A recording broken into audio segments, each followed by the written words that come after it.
Étant donné que certaines personnes se sont érigées en gourou, en maître spirituel, en guide spirituel, en père spirituel, en mère spirituelle, on assistait de plus en plus à des aberrations, hein, des idolâtries, des manipulations, des cachotteries, des camouflages de vérité, parce que les gens aimaient bien contrôler, des cultes de la personnalité, des sévices, des tromperies, des rêveries et autres qui poussaient les désireux de connaissance à se détourner du véritable Dieu.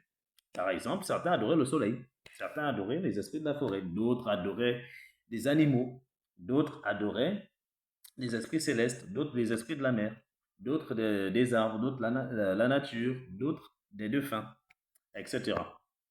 Toutes ces choses en réalité sont des dépravations parce qu'un acte d'adoration se fait directement au Créateur et pas à ses créatures.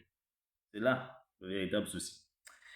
Et vous savez, même en Israël, il y avait des pasteurs, hein, des prophètes qui faisaient n'importe quoi, notamment dans Ézéchiel 34, où Dieu estime que ces brebis sont dispersées parce que les pasteurs ne font pas leur travail, ils sont totalement absents. Et ces brebis deviennent les proies de tout et n'importe quoi. Tout enseignement, toute pratique, ils font seulement. Et notamment, ils se détournent de Dieu sans pour autant le vouloir. Et notamment, il s'est bien fâché là-dessus. Et il a dit, je susciterai sur elle un seul pasteur, mon serviteur David, et il les fera paître. Il a dit, j'aurai soin moi-même de mes brebis et j'en ferai la recherche dans le verset 2. Lorsqu'il parle du serviteur David, là, il ne parle pas du roi David, parce que le roi David est mort en ce temps. Le roi David est déjà mort.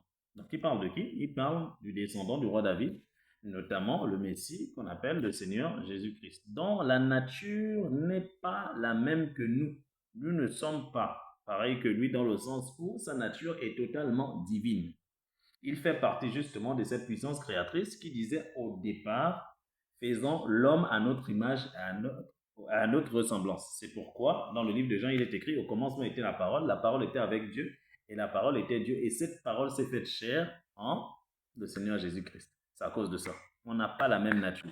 La preuve, quelqu'un va venir sur terre, il ne pêche pas. Comment ça se fait en tant que nous sommes tous pécheurs?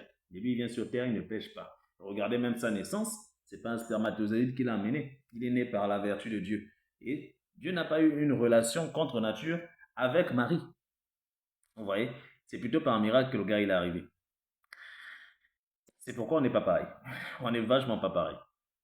J'aurais bien voulu quand même regarder, tu vois, la nature des chromosomes, comment le tétard, le fœtus, tout ça, c'est arrivé, mais frérot, c'est un miracle. Il n'y a rien à dire.